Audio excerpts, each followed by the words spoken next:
Hello everyone, I hope last video में जो question मैंने पुट अप किया था आपने उसके आंसर को सोचा होगा and as answer is visible on the screen.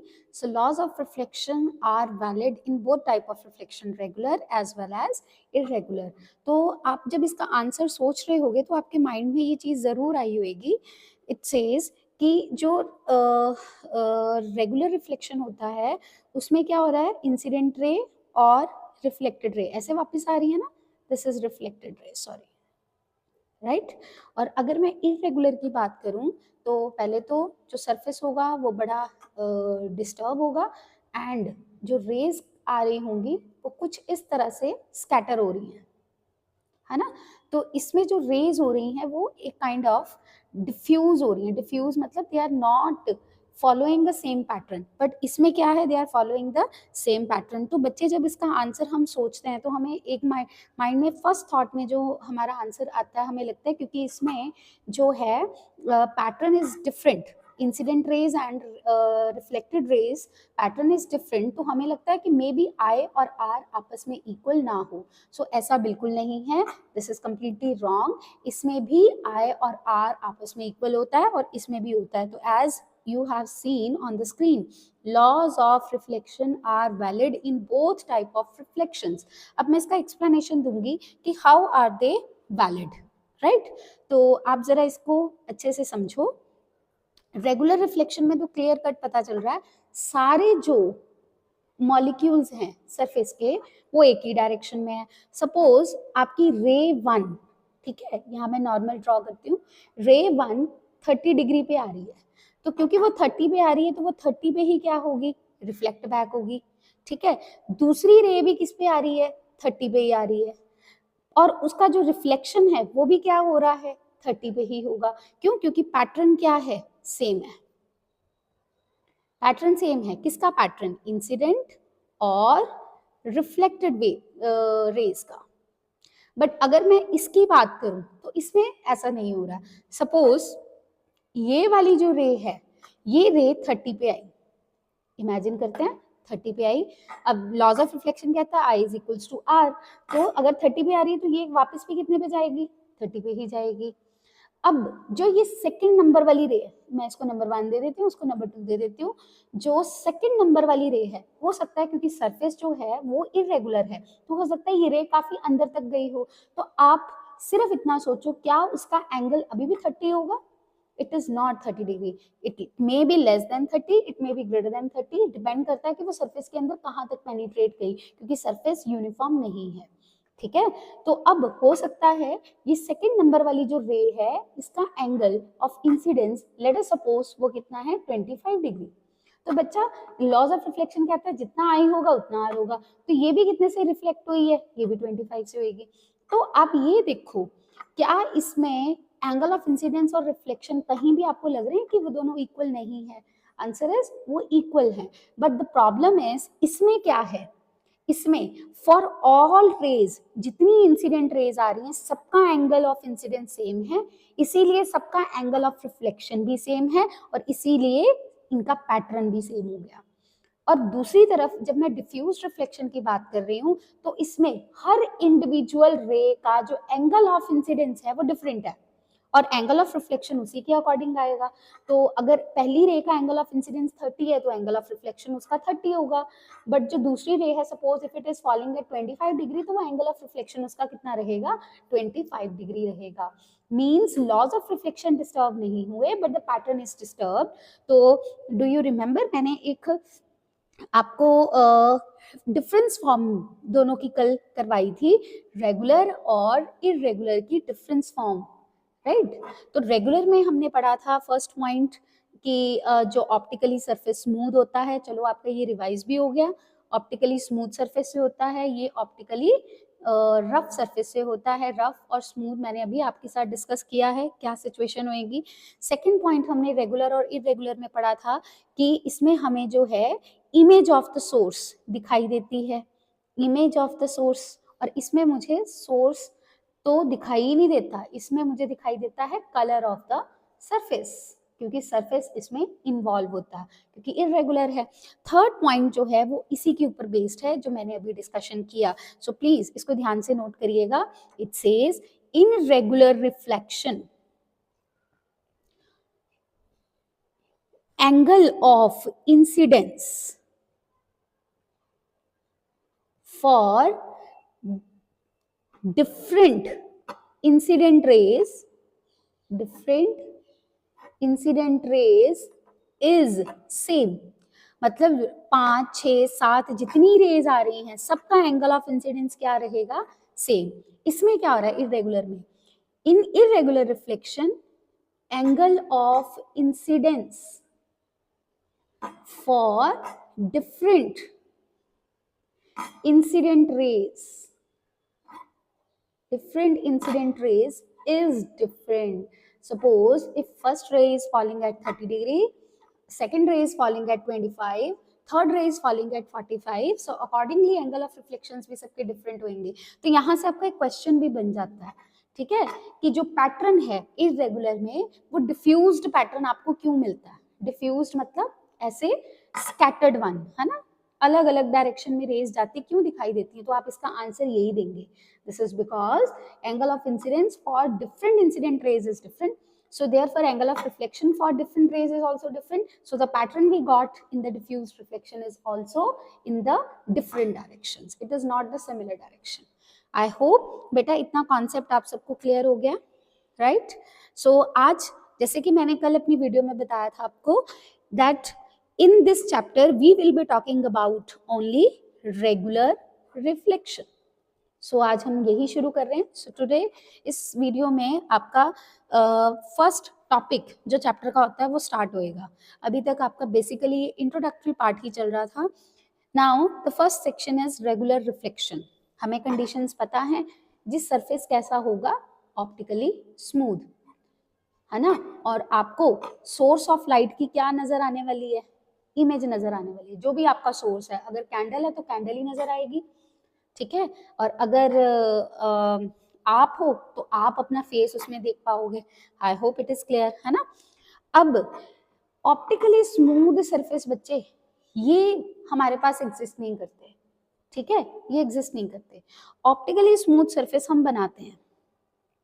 अब ये कैसे बनाते हैं, अब इसके लिए हमारे पास एक मेथड है जिससे हम सरफेस ऑप्टिकली स्मूथ बनाते हैं, और जो प्रोसेस है, जिस प्रोसेस के जरिए हम ऑप्टिकली स्मूथ सरफेस बनाते हैं, that process I will discuss. But after that process जो हमारे पास फाइनल सरफेस रेडी होता है उसको हम किसका नाम देते हैं, पॉलिश्ड सरफेस। काफी बच्चों को पॉलिश्ड सरफेस का मतलब ये लगता होगा कि उसपे कोई पेंट किया होता है, नहीं, उस पर पेंट नहीं होता। पॉलिश का मतलब पेंट नहीं है, पॉलिश का मतलब there is some process involved in which we have made a rough surface, okay, rough surface to optically smooth surface. And ये जो ऑप्टिकली स्मूथ सरफेस बनता है, इसी प्रोसेस को हम क्या कहते हैं, पॉलिशिंग, ठीक है, इसी को हम क्या कहते हैं, पॉलिशिंग। और ये जो सरफेस हमारा रेडी हुआ है, this is known as mirror. Very very important, this is known as mirror। अब जो मिरर है, ठीक है, मिरर बनाने का जो प्रोसेस है उसका नाम हम कहते हैं कि पॉलिशिंग है। वो पॉलिशिंग कैसे होती है, तो बेटा इसके लिए जस्ट आपकी बुक में नहीं है, but I am just telling you ताकि आपका जो इंटरेस्ट है वो इसमें क्रिएट हो, ठीक है। तो पॉलिशिंग कैसे करते हैं, हमारे पास ना natural reflectors are there, natural reflectors available होते हैं, ठीक है, एंड वो रिफ्लेक्टर्स क्या हैं, दीज आर मेटल्स। अब आप अपना क्लास 10th केमिस्ट्री के चैप्टर में मेटल्स एंड नॉन मेटल्स में पढ़ोगे भी, और आपने 8th में भी पढ़ा हुआ है कि जो मेटल्स होते हैं दे पोजेस शाइनी सरफेस, है ना। वो शाइनी सरफेस क्यों पोजेस करते हैं, क्योंकि metals are good reflectors, they are good reflectors. जितनी लाइट आ रहे हैं वो सारी रिफ्लेक्ट बैक करते हैं, रिफ्लेक्ट बैक करते हैं तो वो किसकी अपीयरेंस देती है, शाइनिंग सरफेस की अपीयरेंस देती है।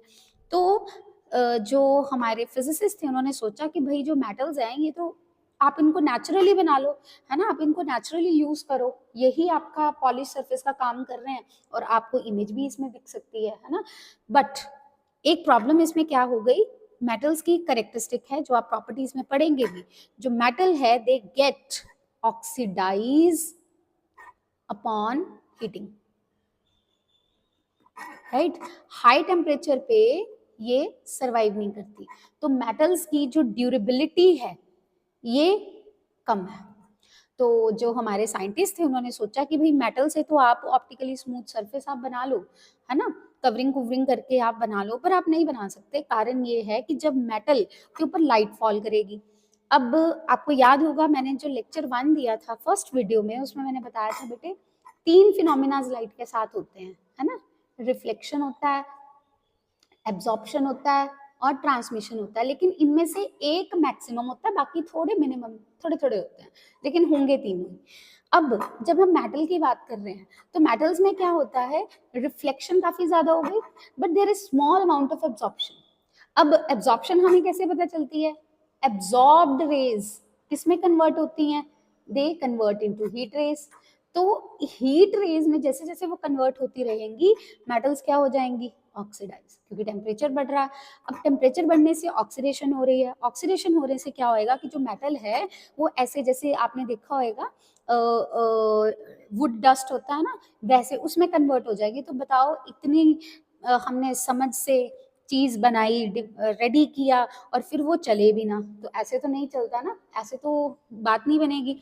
तो फिर फिजिसिस्ट ने क्या सोचा कि भाई जो मेटल्स हैं आप इनको डायरेक्टली पॉलिश्ड सरफेस के लिए यूज नहीं कर सकते, मतलब डायरेक्टली पॉलिश्ड सरफेस नहीं बोल सकते, मेटल्स को आप नहीं बोल सकते डायरेक्टली पॉलिश सरफेस, तो कोई प्रोसेस यूज करो। तो उन्होंने ज्यादा ड्यूरेबिलिटी वाला एक सरफेस ढूंढा, वो सरफेस आप सब जानते हो, इट इज ग्लास। आपके घर की विंडो देखो, है ना, बहुत सारी लाइट घर की विंडो में आ रही है, बहुत सारी, और देखो एब्जॉर्प्शन भी होती है, हीटिंग भी होती है ना। जहाँ विंडो लगी होती है, ग्लास विंडो होती है, वहां गर्मी ज्यादा लगने लग जाती है, क्योंकि because the light is getting absorbed and it is converted into heat, right. लेकिन कभी ऐसा हुआ कि आपकी सारी जो विंडोज हैं वो टूट गई हो, इतनी हीट है तो वो टूट गई हो, नहीं, नेवर। विंडोज कभी भी ब्रेक नहीं होती, है ना। इसका मतलब आप क्या समझते हो, विंडोज नेवर ब्रेक, इसका मतलब हम ये समझते हैं कि जो ग्लास है अगर इसको यूज किया जाए तो इसकी ड्यूरेबिलिटी काफी ज्यादा होगी, तो ये 100% ड्यूरेबिलिटी वाला आपको पॉलिश सरफेस दे सकता है। अब फिर से एक प्रॉब्लम है, ग्लास तो भाई ट्रांसपेरेंट है, वो तो ट्रांसपेरेंट है, अगर वो ट्रांसपेरेंट है तो फिर आप उसको रिफ्लेक्टर के एज ए रिफ्लेक्टर कैसे यूज करोगे, है ना, एज ए रिफ्लेक्टर कैसे यूज करोगे, ये क्वेश्चन मार्क है। तो इसका भी हल उन्होंने बड़े अच्छे से निकाला, so that I am going to tell you now. उन्होंने बोला just take one glass surface, okay, आप ऐसे इमेजिन करिए मैंने एक ग्लास सरफेस लिया और एक ग्लास सरफेस की बैक पे मैंने मेटल का पेस्ट कर दिया, मेटल को पेस्ट कर दिया, so pasting metal at the back of glass surface. अब बन गई बात, अब आप देखिए कैसे बनी बात। लाइट आई यहां से, ठीक है, अब लाइट यहां से आई, ये आपका सरफेस कौन सा है, ये मैं हाईलाइट कर रही हूँ, ये सरफेस हमारा क्या है, ग्लास आगे वाला, और इसके पीछे मैंने मेटल पेस्ट किया हुआ है ऐसे। तो ग्लास जो है वो क्या करेगा, लाइट को ट्रांसमिट कर देगा, आगे भेजेगा। अब जैसे ही लाइट आगे गई, आगे जाके वो किस पे टकराई, ये जो पीछे मेटल की जो पेस्टिंग है इस पे टकराई, metals are the good reflector, तो उन्होंने लाइट को वापस भेज दिया। अब समझना क्या है आपने इसमें, देखने वाली बात ये कि पहली फर्स्ट पॉइंट जो हमें मेटल में प्रॉब्लम आ रही थी, मेटल्स आर डायरेक्ट कांटेक्ट, है ना, अगर आप उसको डायरेक्टली पॉलिश्ड सरफेस बोलते हो तो they are in direct contact with the light, इसमें डायरेक्ट कांटेक्ट नहीं है, direct contact of metal is not there, वो नहीं है, मेटल बैक पे है, ठीक है। तो जो एब्जॉर्प्शन है वो किसमें हो गया, एब्जॉर्प्शन किसमें हो गया, एब्जॉर्प्शन किसमें हो गया, ग्लास में हो गया। तो मेटल आपकी हीट अप नहीं होगी, अगर मेटल आपकी हीट अप नहीं हुई तो ऑब्वियसली सरफेस की जो ड्यूरेबिलिटी है वो इंक्रीज हो जाएगी, ड्यूरेबिलिटी विल इंक्रीज। तो आज आपका एक मिसकंसेप्शन जो है वो क्लियर होगा। अगर आप एक मिरर बनाते हैं, अब इस पूरे प्रोसेस का नाम क्या है? पॉलिशिंग। इसी को हम पॉलिशिंग कहते हैं, ना कि पेंट करने को हम पॉलिशिंग कहते हैं। So this is polishing, that process of pasting a metal at the surface of the glass. ठीक है, पेस्टिंग का ऐसा मतलब नहीं है कि गम से पेस्ट कर देते हैं, there are many methods for that. ठीक है, तो अभी एज पर 10th स्टैंडर्ड हम देखें तो हमें सिर्फ उसको पेस्ट से समझ लेना है कि हम उसको पेस्ट कर रहे हैं, चिपका रहे हैं सरफेस के बैक के साथ। ठीक है, अच्छा अब अगर आप ध्यान से इसको समझेंगे, अभी तक आप 8th स्टैंडर्ड में क्या पढ़ के आए हैं? 8th स्टैंडर्ड में पढ़ के आए हैं कि बेटा ये पॉलिश्ड पार्ट है, ठीक है, और लाइट आपने इस तरफ दिखानी है, इस तरफ नहीं दिखानी। जबकि अगर आप अपना अच्छे से कॉन्सेप्ट अगर आप गो थ्रू करते हैं तो this will come to you कि जो लाइट है वो आप इधर इसलिए दिखा रहे हो क्योंकि इधर ग्लास उसके कांटेक्ट में आ रहा है, क्योंकि इस बैक पे तो हमने क्या पेस्ट कर रखा है? मेटल। अगर मैं यहाँ पेस्ट करूंगी तो फिर से वही प्रॉब्लम है, यहाँ लाइट दिखाऊंगी तो फिर से वही प्रॉब्लम है, metals are coming in direct contact, हमें वो नहीं चाहिए भाई। डायरेक्टली यूज करना होता तो ऐसे कर लेते, इतना प्रॉब्लम करने का क्या नीड था? वो इसीलिए हमने नहीं किया क्योंकि हमने उसको डायरेक्ट कॉन्टेक्ट नहीं देना। बट हमने इसलिए लाइट यहाँ दिखानी है ताकि मैक्सिमम अब्जॉर्प्शन ग्लास में हो और रिफ्लेक्शन अभी भी कौन कर रहा है? मेटल। तो अगर आप ध्यान से सोचिए, ये जो पॉलिश्ड पार्ट है ना बेटा, जिसकी हमने पेस्टिंग करी है, this polished part is responsible for reflection. ठीक है, जबकि अभी तक आप लोग ये सोचते आए हो, सीखते आए हो कि ये पार्ट से रिफ्लेक्शन हो रही है। No, actually the reflection is taking place from this part, but we have opted this section because we want to cut the direct contact between metal and the light. I hope this process is clear, this polishing is clear. और जो इससे बन के आया उसको हम क्या कह रहे हैं? That is known as mirror। ये मैंने पहले भी इंट्रोड्यूस कर दिया है। तो हमारा जो नेक्स्ट कंसेप्ट है, it is totally based upon mirrors. अब बेटे कल की वीडियो में हम मिरर्स के बारे में पढ़ेंगे, ठीक है। Now for next video I am putting a question. आपने इस क्वेश्चन को अच्छे से सोचना है। This question is based upon the concept that we have done till now, ठीक है। And in my next video I am going to start from this part, it is mirror, right. तो see the question says suppose there is a box, ठीक है, which is painted red color. Okay, this box is painted red color, so this is box 1, and there is another box which is painted green. Okay, so if I'm putting a ball which is of red color, I'm putting it in the box 1, then I'm putting it in the box 2, ठीक है। Red colour का ball है, आपने सिर्फ ये सोचना है red colour का बॉल रेड कलर के बॉक्स में कैसा नजर आएगा, ठीक है, बॉक्स 1 में कैसा नजर आएगा। यही रेड कलर का ball when it is seen in the green light, you know green paint, इसका कलर क्या होगा। So this question you have to ponder upon, ठीक है, and I will discuss the answer in my next video. Apply the concepts which we have done till now, आपको answer मिल जाएगा and I am hoping कि आपको जरूर मिले। And enjoy your study. 10th की जो फिजिक्स है बेटे वो बहुत इंटरेस्टिंग है, and I will make more interesting by putting more and more question of these kind. So I hope it's clear, so enjoy. Thank you, bye bye.